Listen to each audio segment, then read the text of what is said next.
Hello everyone. नमस्कार सभी को। कैसे हैं आप सभी? होप आप सभी बढ़िया होंगे, पढ़ाई अच्छी चल रही होगी। हमारे दो सेगमेंट चल रहे हैं पढ़ाई के। एक तो यूट्यूब पर एक राजस्थान हिस्ट्री का पार्ट चल रहा है जिसमें हमने अभिलेखों को पढ़ा था, याद है। और उससे पहले हमने प्रैक्टिस सेशन किए थे कुछ, उसको भी बीच में हम जारी करेंगे। ठीक है। प्रैक्टिस के अलावा दो सेगमेंट हैं हमारे थ्योरी के लिए, Rajasthan history and Rajasthan art and culture. History में हमने क्या पढ़ा था लास्ट में? अभिलेखों की दो क्लासेज की थी। थोड़े बहुत और रह रहे होंगे, उनको एक छोटी सी क्लास में पूरा कर देंगे। और कल्चर में हमने पेंटिंग, राजस्थान पेंटिंग्स की दो कक्षाएं कर ली हैं, तीसरी चल रही है ये। और एक दो क्लास मुश्किल से पूरी हो जाएंगी, मतलब पूरा चित्रकला बहुत अच्छे से हो जाएगी। चाहे आप आरएएस के लिए पढ़ रहे हो, चाहे कोई अन्य एग्जाम हो, रीट या एसआई या अन्य कोई भी वनडे एग्जाम, बराबर हेल्प करेंगे ये टॉपिक। पूरी कोशिश की जाती है कि ऑथेंटिक सोर्स रखे जाएं, इसीलिए क्लासेज इतनी फ्रिक्वेंटली नहीं आ पा रही हैं। पर मैं अपलोड अब डेली सा कर रहा हूं, देख लेना आप है जो छुट्टी को दिन को छोड़कर। बाकी के बीच में हम प्रैक्टिस भी करेंगे, कल शाम को कर सकते हैं या परसों प्रैक्टिस करने वाले हैं हम बहुत इंपॉर्टेंट टॉपिक की। आप अवेलेबल रहना। किशनगढ़ शैली, तो हमने मारवाड़ स्कूल ऑफ पेंटिंग को शुरू किया था पिछली क्लास में, जिसमें 5 मुख्य उपशैलियां थी। मुख्य कौन कौन सी थी? ध्यान है, जोधपुर शैली। मारवाड़ शैली के अंतर्गत पहली उपशैली थी जोधपुर शैली, ठीक है, नाथ संप्रदाय वाली। राजा मान सिंह, मोटा राजा उदय सिंह आदि के समय पड़ा था। बाद में तख्त सिंह के समय कंपनी शैली का प्रभाव आ गया था। उसके बाद हमने क्या पढ़ा था? बीकानेर शैली। दो शैलियां थी। तीसरी आज हम पढ़ेंगे किशनगढ़ शैली। चौथी हम पढ़ेंगे जैसलमेर शैली। पांचवी है अजमेर शैली और थोड़ा सा नागौर शैली। ये शैलियां मारवाड़ शैली के अंतर्गत आती हैं। तो डायरेक्ट देखिए, आज है हमारा टॉपिक किशनगढ़ शैली। तो जो किशनगढ़ शैली है ना, वो एक ही चित्र के लिए फेमस है। वैसे तो बहुत सारे विषय रहे हैं किशनगढ़ शैली के, एक ही राजा का नाम प्रमुखता से मिलता है और एक ही शैली का, एक ही चित्र का नाम बहुत आता है। और इवन यूपीएससी के पेपरों में भी किशनगढ़ शैली के बारे में पूछा जाता है, क्योंकि यहां पर एक प्रसिद्ध, विश्व प्रसिद्ध चित्र है बनी टणी का, जिसको भारत की मोनालिसा कहा गया है। मोरध्वज निहाल चंद जी ने बनाया था। बहुत ही सुंदर चित्र है, आपको दिखाऊंगा आज मैं। और मोनालिसा एक चित्र था बहुत फेमस, उससे तुलना की गई है। तो देखिए आप है जो किशनगढ़ शैली, कांगड़ा शैली और वल्लभ संप्रदाय से प्रभावित है। वल्लभ संप्रदाय यानी पुष्टि मार्गीय संप्रदाय, और ये संप्रदाय कृष्ण भगवान, राधा कृष्ण की लीलाओं से संबंधित है। यह कृष्ण भगवान की लीलाओं से संबंधित है वल्लभ संप्रदाय, पता होगा आप सभी को। ठीक है भाई। और नाथ द्वारा में भी वल्लभ संप्रदाय था, याद रखना है हमको, मेवाड़ शैली के अंतर्गत पढ़ा था हमने। तो यहां पर कांगड़ा शैली मतलब कौन सी? हिमाचल प्रदेश वाली, जो पहाड़ों की शैली है कांगड़ा शैली, हिमाचल के क्षेत्र की, थोड़ा उत्तराखंड का भाग भी है। तो वहां की जो शैली है उसका प्रभाव है इस पर, पहली बात। दूसरी बात, वल्लभ संप्रदाय का प्रभाव है, यानी राधा कृष्ण के चित्रों की बाहुल्यता है, यह भी याद रखना है। और राजा कौन से फेमस हैं जिनके काल में इस शैली का प्रादुर्भाव हुआ या विकास हुआ या गोल्डन पीरियड कहें तो? राजा सावंत का। कौन? महाराजा सावंत सिंह। और उनका दूसरा नाम था नागरी दास। सब लिखा मिल जाएगा यहां पे, नागरी दास। बाद में जब अपना राजपाट त्याग कर राजा सावंत सिंह भक्ति मार्ग में चले जाते हैं, ठीक है, और राधा कृष्ण की भक्ति में लग जाते हैं, तो अपना नाम रखते हैं भक्त नागरी दास। और ये जो बनी ठनी का चित्र है, ये कहा जाता है राजा सावंत सिंह की प्रेयसी थी, प्रेमिका थी। अब देख लो आप है जो कांगड़ा शैली और वल्लभ संप्रदाय का प्रभाव है। और इस शैली को, किशनगढ़ शैली को लाइमलाइट में कौन लाता है, प्रकाश में लाने का श्रेय किसको जाता है? तो दो विद्वान हुए थे भाई। कौन कौन? एरिक डिक्सन और फयाज अली। इन 1941 एंड 1942 इन दोनों का योगदान रहा है उसको प्रकाश में लाने के लिए। They both brought this into the limelight. किसको? किशनगढ़ शैली को। याद रखना ये नाम है जो। एक्सपोजर किसने दिया? In 1941 and 42 by Eric Dickson and Fayaz Ali. इन्होंने मोनालिसा के जब चित्र को देखा, तो ये मंत्रमुग्ध रह गए कि यार हमारे यहाँ पर विश्व प्रसिद्ध मोनालिसा जैसी एक चित्र है हमारे पूरे भारत में, कहीं नहीं है ऐसा। तो भारत की मोनालिसा कहते हैं बनी ठनी को, या मारवाड़ की मोनालिसा कहें तो एक ही बात है, ठीक है। और इन्होंने कहा था उसको, बनी ठनी को मोनालिसा एरिक डिक्सन ने कहा था। और पूरी ये किशनगढ़ शैली को श्रेय, लाइमलाइट में लाने का श्रेय दोनों को जाता है, Faiyaz Ali and Eric Dickson in 1941 and 42।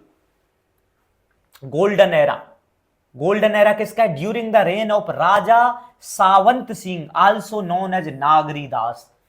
और भक्ति मार्ग में जब ये गए, राजपाट को त्याग कर नागरीदास कहलाए, तब इन्होंने कुछ काव्यों की रचना भी की। यहां उल्लेख करना आवश्यक नहीं है, पर एक छोटा सा फैक्ट याद कर सकते हैं। कौन कौन से काव्य लिखे नागरीदास जी ने, सावंत सिंह जी ने? रसिक रत्नावली, रसिक रत्नावली, मनोरथ, मनोरथ मंजरी और विहार चंद्रिका, ये इनके प्रमुख काव्य हैं। क्योंकि इनमें से भी कुछ विषयों पर चित्र बनाए गए हैं, इसीलिए ये नाम यहां पर लिखे गए।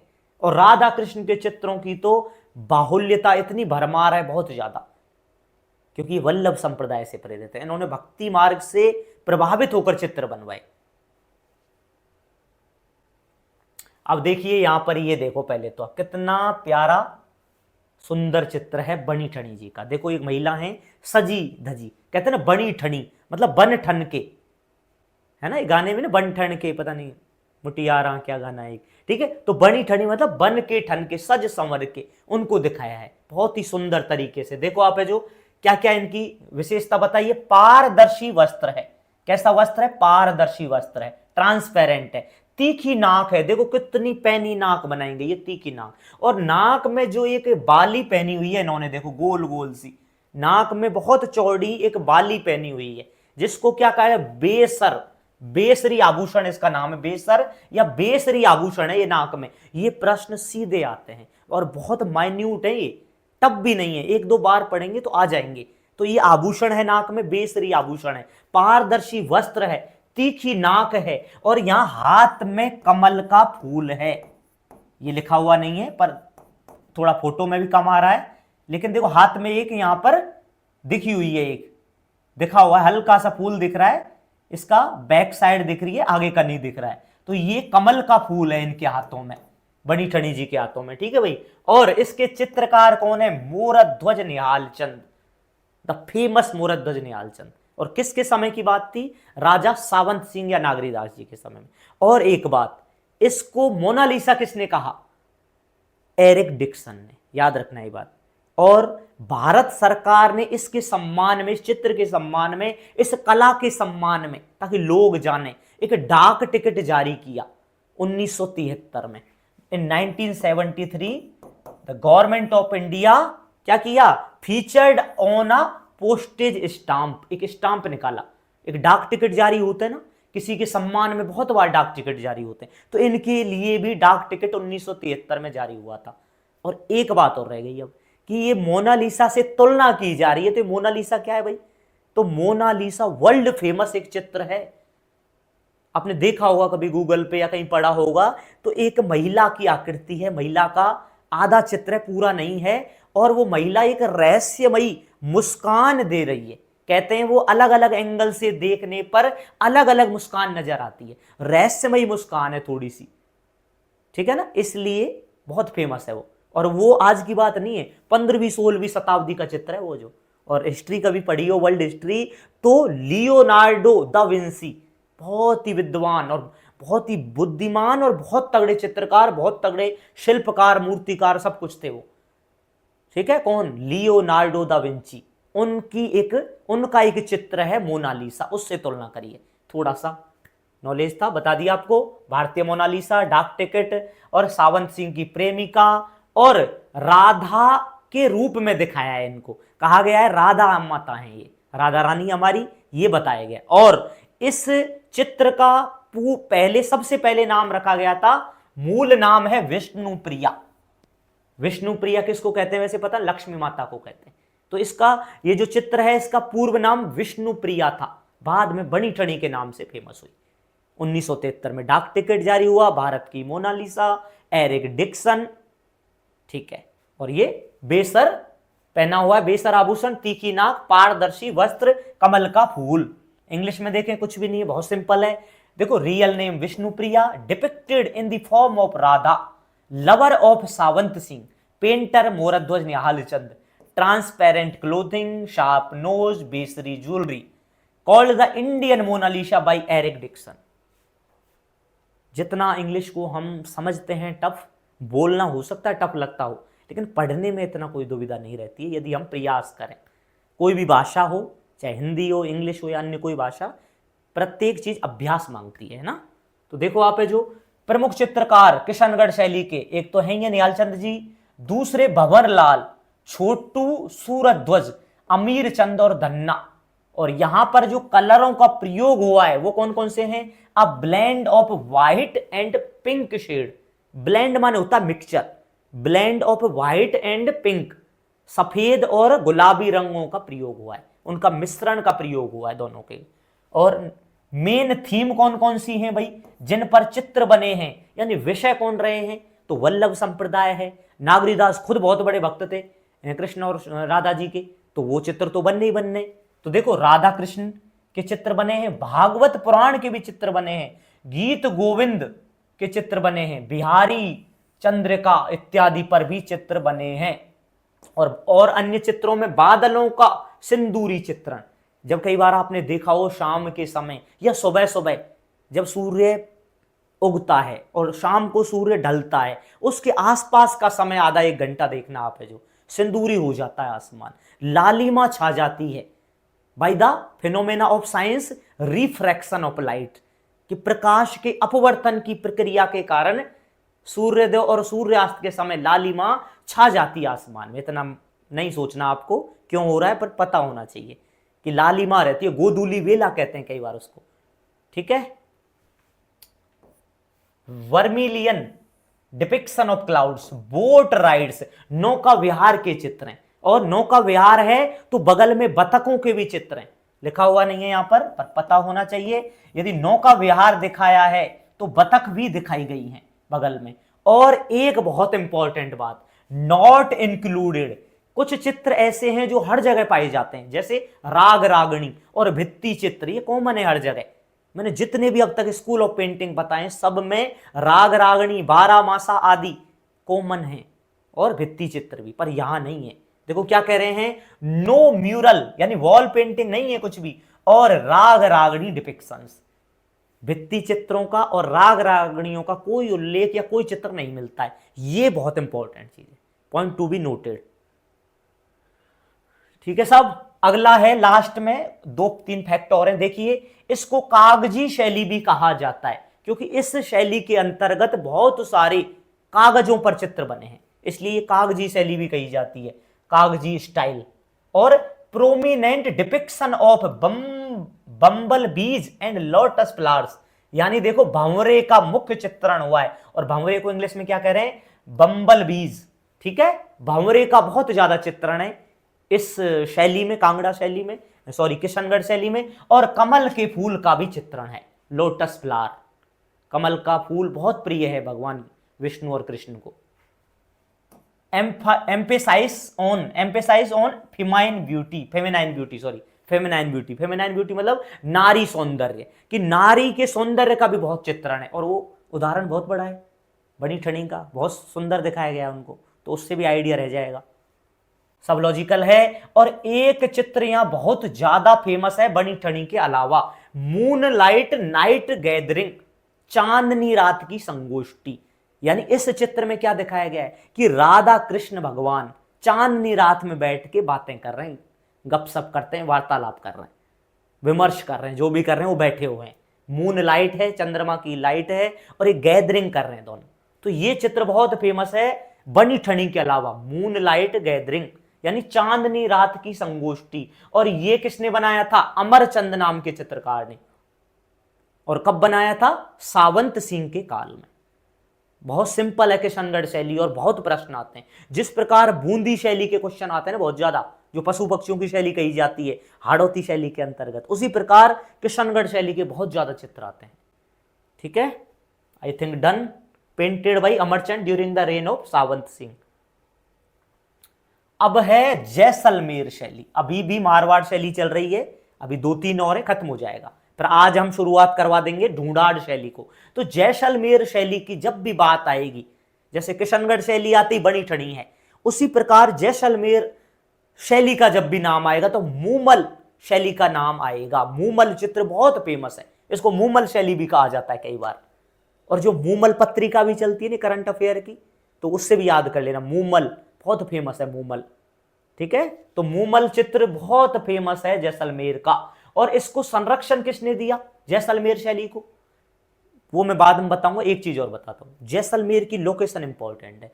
जैसलमेर बॉर्डर एरिया पर है डिस्ट्रिक्ट हमारी, सबको पता है आपको, तो दूर है, थोड़ी मुख्य धारा में नहीं है, मुख्य क्षेत्रों में नहीं है। जैसे जयपुर है मेन है, बीच में अजमेर है, नागौर है, इधर भीलवाड़ा, ये सब बीच में आते हैं, ये कॉन्टेक्ट में है। ठीक है, तो इनका आदान प्रदान लगातार रहा।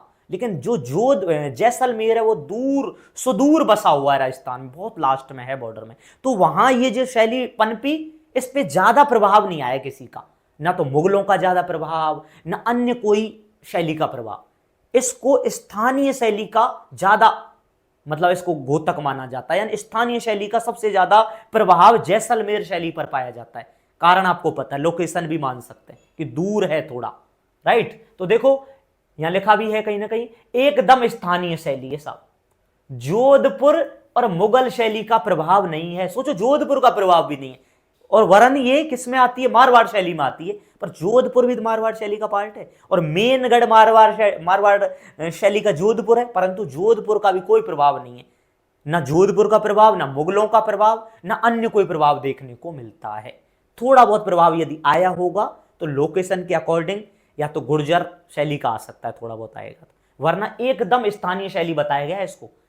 ठीक है, 100% नहीं हो सकती, बाद में आ गया होगा मॉडर्न टाइम में, पर शुरुआत में बिल्कुल नहीं था कोई किसी का प्रभाव।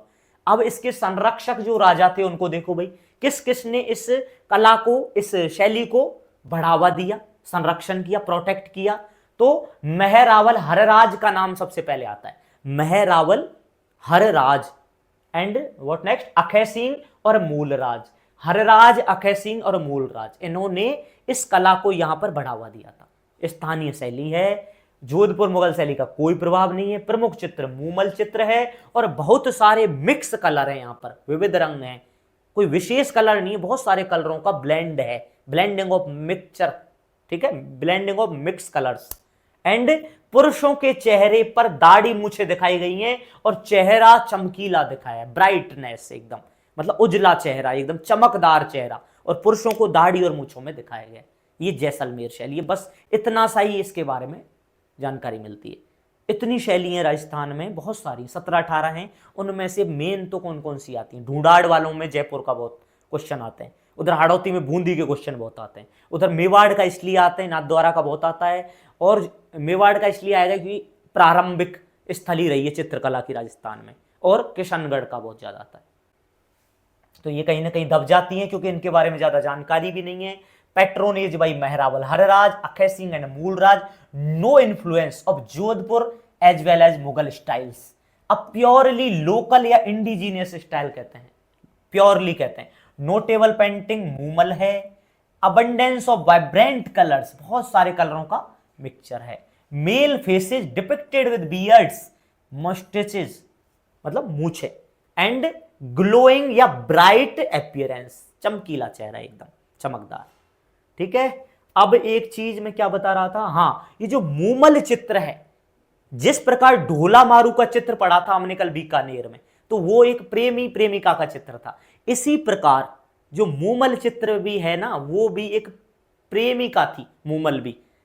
ठीक है, एक पाकिस्तान क्षेत्र में अभी आता है, सिंध प्रांत था उस समय, वहां पर उनके प्रेमी रहते थे, शायद अमर सिंह या ऐसा कुछ नाम था, और मूमल उनकी प्रेयसी थी जैसलमेर से। उनके ऊपर है ये। पानी पी के कंटिन्यू करते हैं।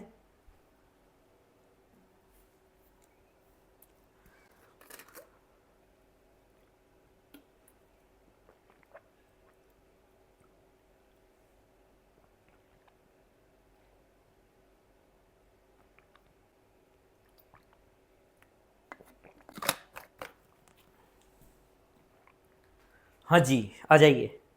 अब है नागौर शैली। ठीक है, नागौर और अजमेर दोनों ऑब्लिक में बताए थे, दोनों नागौर और अजमेर बहुत कम है इनके बारे में, पर ठीक है पढ़ लेंगे थोड़ा सा। तो दोनों ही मारवाड़ शैली के अंतर्गत आते हैं। तो नागौर शैली को देखिए 18वीं सदी की शुरुआत में, पूर्वार्ध में इसका विकास होता है नागौर शैली का। जोधपुर, बीकानेर, मुगल और दक्षिण शैली सभी का प्रभाव था। और मेन जो क्वेश्चन आता है वो दो ही आते हैं इसके बारे में, नागौर के बारे में। क्या आते हैं भाई? एक तो ये आता है कि कैसे रंगों का प्रयोग हुआ है। तो नागौर शैली में एक चीज जरूर रटनी है कि यहां पर बुझे हुए रंगों का प्रयोग हुआ है, यानी फेडेड कलर्स आर यूज्ड।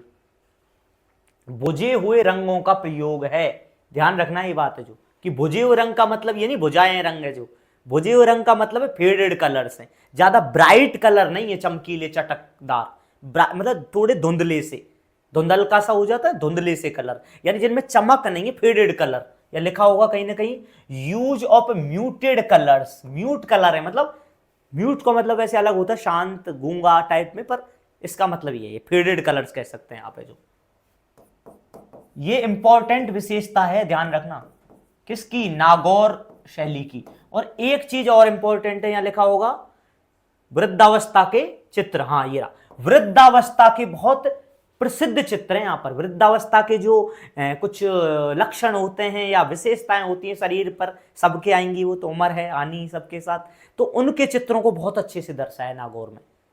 दो चीज इंपॉर्टेंट हो गई है ना। अब देखो और क्या है, पारदर्शी वेशभूषा है, धार्मिक चित्रण हुआ है, हर जगह होता है, राजाओं का दरबारी जीवन हर जगह होता है, लोक कथाओं का चित्रण बहुत जगह है, प्रेम प्रसंगों के चित्र सब जगह कॉमन है ये। तो इंपॉर्टेंट दो ही चीज है, faded colours were used and what next, famous paintings of old age. अब यहां पर एक प्रसिद्ध चित्र बना है, वो भी याद कर लीजिए तीसरी विशेषता के रूप में, फेडेड कलर्स, वृद्धावस्था। और एक यहां पर बहुत ही उत्कृष्ट चित्र बना है, एक ठाकुर, किसका? ठाकुर इंद्र सिंह जी का, एक व्यक्ति चित्र है, खुद का पोर्ट्रेट है ठाकुर इंद्र सिंह जी का, और 1720 का। और यहां पर सामंती दरबार के बहुत ज्यादा चित्र हैं, यानी ये जो चित्र है नागौर और अजमेर के, यहां पर दोनों जगह सामंती व्यवस्था को और सामंती जीवन के बहुत ज्यादा चित्र हैं। ठीक है, इतना ही है नागौर के बारे में। अब अजमेर को देखते हैं और खत्म होगी मारवाड़ शैली। अजमेर शैली तो प्रारंभ में तो यहां पर दो ही प्रभाव थे, एक तो राजस्थानी शैली जो खुद की हमारी शैली है, जो मेवाड़ में जन्मी है, जो बीकानेर में भी है, जो मारवाड़ में भी है, एक तो स्थानीय जो राजस्थानी शैली उसका प्रभाव है शुरुआत दौर में। फिर किसका प्रभाव है? जैन शैली का प्रभाव भी है। और जैन तो हमारे, जब हमारे अपभ्रंश शैली आई थी शुरुआत में मेवाड़ के माध्यम से, गुजरात होते हुए मेवाड़ के माध्यम से मेद पाट में, तो वो अपभ्रंश शैली पर भी जैन शैली का प्रभाव था। ठीक है, तो यहां भी राजस्थानी और जैन शैली का प्रभाव रहता है शुरू में, और शने शने धीरे धीरे जब मुगलों से इंटरेक्शन होता है, और अजमेर और नागौर तो सेंटर में थे मुगलों के, उनके मेन गढ़ रहे हैं अजमेर रहा है बहुत ज्यादा, और नागौर भी रहा है। नागौर दरबार लगा था, याद करो, 1570 में अकबर ने लगवाया था। तो अजमेर का जो क्षेत्र था वो भी नागौर के अंडर आता था, यूं मान लो आप, जो तो वो भी इसी कारण मुगलों का प्रभाव भी दिखता है यहां के चित्रों पर बाद में। ठीक है, लेटर ऑन। और मेन क्षेत्र कौन से रहे हैं? मेन क्षेत्र वही रहे हैं जो सामंती क्षेत्र थे यहां के। ठीक है, ठिकाने जो हुआ करते थे, जैसे बिनाए, बहुत फेमस है बिनाए, बिनाए, सावर, मसूदा, जूनिया आदि ठिकाने, ये मेन क्षेत्र थे इनके, जहां पर ये कला पनपी। Influenced by the Mughal school. ठीक है, स्कूल का मतलब कंफ्यूज मत होना, स्कूल पेंटिंग में पर्टिकुलर कहते हैं शैली को। पेंटर्स कौन कौन है यहाँ के? चांद नाम के, तैयब, राम सिंह भाटी, राम सिंह भाटी एक नाम है, चांद, तैयब, राम सिंह भाटी, जालाजी, माधोजी, राम एंड अल्लाह बख्श, ये प्रमुख चित्रकार हैं। मुस्लिम भी हैं, हिंदू कलाकार भी हैं। ठीक है, और फिर है स्पेशल फीचर्स क्या है भाई यहाँ के? देखो आप, है जो कुंडल है कानों में, बाली है, बाली नाक में पहनते हैं बाली को, आभूषण भी हमारे साहित्य में आभूषणों को पढ़ते तो बाली नाक में पहनी जाती है, पता होगा। मोतियों का गले में हार है, वैष्णवी तिलक है, हाथ में तलवार है, और पैरों में मोचड़ी है। मोचड़ी मतलब जूती टाइप में पहनते ना, तो वो हैं ये विशेषताएं। यानी ये पूरे जो विशेषताएं दिखाइए ना, ये क्वेश्चन भी आ सकता है, यहां लिखा नहीं है मैंने, ये सामंती वेशभूषा है, ये ऐसा माना जाता है कि ये सामंती वेशभूषा को बहुत अच्छे से चित्रण किसमें किया गया है, सामंती वेशभूषा का शानदार तरीके से चित्रण, बहुत ही ब्यूटीफुली चित्रण है अजमेर शैली में। ये सारी विशेषताएं दोबारा इंग्लिश में देखो एक बार। ईयर रिंग्स हैं, कानों में कुंडल, नोज रिंग्स, बाली है, पर्ल नेकलेस, मोतियों का हार, वैष्णवी तिलक, स्वॉर्ड इन हैंड, तलवार है हाथों में, और मोचड़ी ऑन दी फीट। याद रखना है सामंती विशेषताओं के ये सभी बताए गए सामंती व्यवस्था है कि सामंतों में ठिकानों में सब ऐसे लोग रहा करते थे। अब शुरू करेंगे ढूंढाड़ शैली। ठीक है, तो व्हाट वी हैव डन, हमने मेवाड़ शैली पढ़ ली, हमने मारवाड़ शैली पढ़ ली। अब हमारी दो मेन शैली बची हैं, उनमें कैटेगरी हैं कई सारी, जिनमें एक तो ढूंढाड़ है जिसकी शैलियों में उपशैलियों में आएंगे आमेर शैली, आमेर उपशैली, जयपुर, उनियारा और टोंक। बहुत मजेदार है, याद होंगे, थोड़ा रटने का रहेगा बट ठीक है कर लेंगे हम। और फिर उसके बाद लास्ट में हाड़ौती जिसमें बूंदी, कोटा एंड झालावाड़। तो आज हम पढ़ेंगे आमेर शैली को। तो आमेर शैली का प्रारंभिक विकास मानसिंह, राजा मानसिंह प्रथम के समय में हुआ था। मानसिंह प्रथम कौन से पता है क्या, अकबर के सेनापति थे, जो नवरत्न थे अकबर के, राजा भगवंत दास के पुत्र, राजा भारमल के कौन बताइए कौन पौत्र, आई थिंक सो, बिल्कुल ठीक है। और मुगल प्रभाव यहां पर दिखाई देने लग गया था भारमल के समय से ही, क्यों भारमल थे शुरू में, तो प्रारंभिक मतलब मुगल प्रभाव मतलब भारमल के समय से ही मुगल प्रभाव आ गया। पर जो मिर्जा राजा मान सिंह, मिर्जा राजा नहीं है, मान सिंह प्रथम थे, उन्होंने ज्यादा विकास करवाया। शुरुआती दौर का विकास मतलब भारमल के समय से नाम आने लग गया आमेर शैली का, लेकिन विकास हुआ मान सिंह जी के समय में। कंफ्यूज मत हो ना, भारमल का नाम बाद में आ रहा है, मान सिंह जी का पहले आ रहा है। ये तो वैसे बता रहे हैं कि भाई मुगल प्रभाव मेनली शुरू से आ गया भारमल जी के समय से ही, परंतु मान सिंह जो प्रथम थे उनके समय से इसका मतलब प्रारंभिक विकास, यानी ये ज्यादा फला फूला, ये चित्रकला ज्यादा फली फूली। और गोल्डन टाइम कहा जाता है मिर्जा राजा जय सिंह के समय में, स्वर्ण काल था मिर्जा राजा जय सिंह के समय, golden period. Mughal influence through Bharmal आया। आर्टिस्ट देखो यहाँ के उस समय कौन थे, पुष्प दत्त, हुकुमचंद, मुरली, मुन्नालाल, गोपाल, उदय, हुक्मा। और ऐसे प्रश्न हैं तो ये अजीब थोड़े से रटने वाले हैं, लेकिन सीधे प्रश्न आते हैं। कैसे आते हैं इनके प्रश्न जो चित्रकारों के, क्या आते हैं कि निम्नलिखित विकल्पों में से कौन सा एक विकल्प फला शैली से है या नहीं है, तो थोड़ा है रटने का। अब इनमें रंग कौन से प्रयोग हुए आमेर शैली में, प्राकृतिक रंग ज्यादा प्रयोग में आए। कैसे रंग, प्राकृतिक, नेचुरल कलर बहुत ज्यादा हैं। अब ये नाम भी अजीब है, याद नहीं होंगे पर इंग्लिश में समझ में आ जाएंगे। देखो एक रंग है हिरमिच, हिरमिच माने देखो येलो कलर, यानी नेचुरल कलर है। जैसे गेरू होता है हमारे, गेरू नेचुरल कलर है, रेड जैसा होता है गेरू रंग, जिससे हमारा गेरुआ रंग से पुता हुआ है हमारा पुराना जयपुर है, जो ओल्ड फोर्ट कहते हैं, ओल्ड किला जो जयपुर का है, पूरी 4 दीवारी जयपुर की, ठीक है, यूनेस्को की उसमें आई हुई है, पता है आपको, जो धरोहर है, विश्व धरोहर है हमारी वो, ठीक है। तो वो गेरुआ रंग से पुता हुआ है, पर उसको कहते पिंक सिटी है, वो अलग संदर्भ है, परंतु वो गेरुआ रंग है।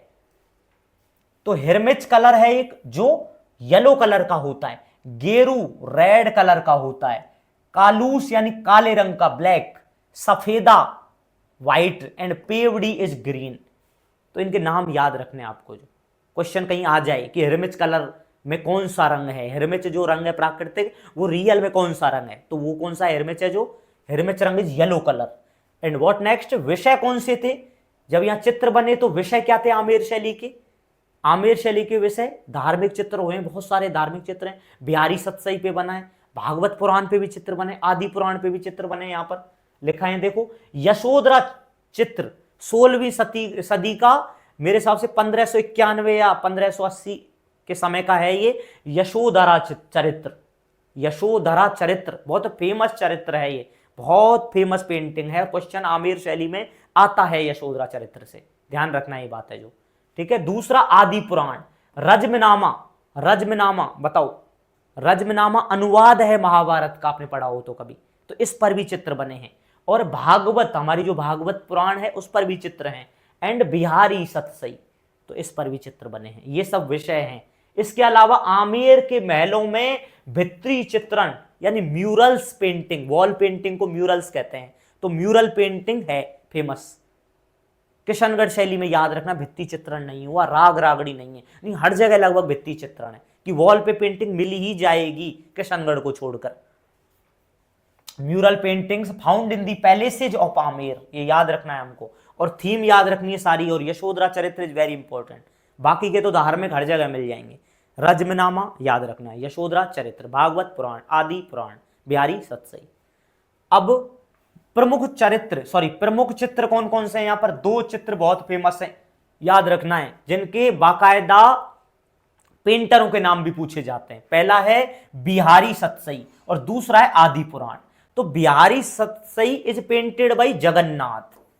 ये जो चित्र है बिहारी सतसई के ऊपर जो चित्रण किया गया है वो पेंटर का नाम था जगन्नाथ। और दूसरा जो चित्र है आदि पुराण का, जो यहां थीम में भी मैंने बताया था, विषय में भी बताया था, वो बनाया है किसने? भाई पुष्पदत्त। प्रमुख चित्रकार बताए थे, उनमें भी पुष्पदत्त का नाम आया था, हुक्मा का नाम आया था और जगन्नाथ का नाम भी आया था। तो ये दोनों के नाम तो विशेष याद करने हैं आपको कि जगन्नाथ नाम के चित्रकार ने बिहारी सतसई को चित्रण किया और पुष्पदत्त नाम के चित्रकार ने आदि पुराण का चित्रण किया। ठीक है, बहुत शॉर्ट में मैंने पढ़ाया शायद, पर चेक कर लेना, लगभग 90% फैक्ट सभी आ चुके हैं, क्योंकि क्रक्स बनाए, थ्योरी नहीं लिखी है ज्यादा, कुछ ऐसे नहीं लिखा है एकदम रिटर्न में, कौन जो पैराग्राफ लिखते हैं वो बिल्कुल नहीं है, सीधे पॉइंट हैं, देख लो आप, जो रंग ये है, विषय ये है, प्रमुख चरित्र ये है, प्रमुख चित्र ये है, प्रमुख कलाकार ये हैं, ये गोल्डन पीरियड, बिल्कुल बहुत ही नोट्स हैं एक प्रकार से।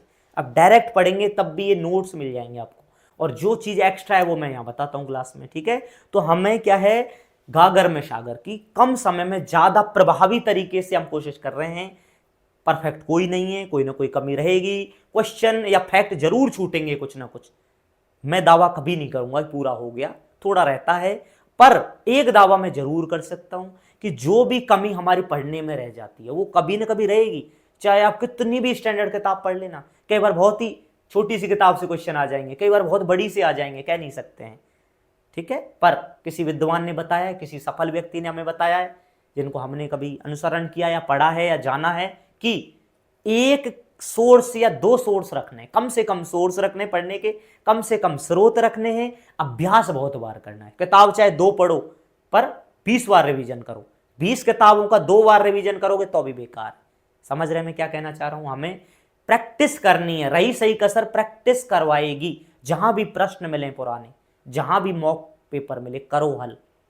ठीक है, चाहे वो किसी भी चीज का पेपर हो, परंतु हमारी सब्जेक्ट के प्रश्न वहां आए हों, चाहे वो असिस्टेंट प्रोफेसर का पेपर हो और हम दे रहे हैं रीट का, लेकिन हिस्ट्री वहां आ रही है तो वो प्रश्न सॉल्व करने चाहिए विद स्टैंडर्ड आंसर की। This is the only way to crack the exam. ठीक है, बाकी के अभ्यास करते रहिए, मैं भी कर रहा हूं प्रयास। और चित्रकला में हमारी एक छोटी छोटी 2 क्लास और होंगी, आज की तरह बहुत ज़्यादा नहीं बढ़ानी क्लास, शायद देख नहीं पाते हैं आप लंबी क्लास को, मुझे लग रहा है ऐसा, कम देख पा रहे हैं आप। तो छोटी छोटी क्लास 30 से 40-45 मिनट की 1-2 क्लासेज और होंगी, जिसमें पहले ढूंढाड़ खत्म होगा, फिर हाड़ौती बचेगा, हाड़ौती में से जरूर क्वेश्चन आते हैं। एंड व्हाट नेक्स्ट, हाँ प्रैक्टिस करवाएंगे, कल संडे है, कल शाम को प्रयास करूंगा 1 घंटा निकालने का, नहीं तो मंडे को सुबह देखता हूं मैं, आपको वीडियो मिल जाएगी, चाहे रिकॉर्डेड में चाहे लाइव में, पेपर प्रैक्टिस करवाने, पुराने पेपरों को कराऊंगा सिर्फ मैं, मॉक नहीं कराऊंगा, मॉक कहीं से कर सकते हैं, टाइम ज़्यादा नहीं लिया है आपका, प्रयास किया है, कम समय में पूरा सब पढ़ा दिया इसमें। Thank you so much, practice करनी है आपको बस, कोई बात हो तो कमेंट करिएगा, और बाकी और कोई इन्फॉर्मेशन हो आप चेक करते रहिए, कमेंट कर दीजिए, मैं देखता रहता हूँ। Thank you, good night to all.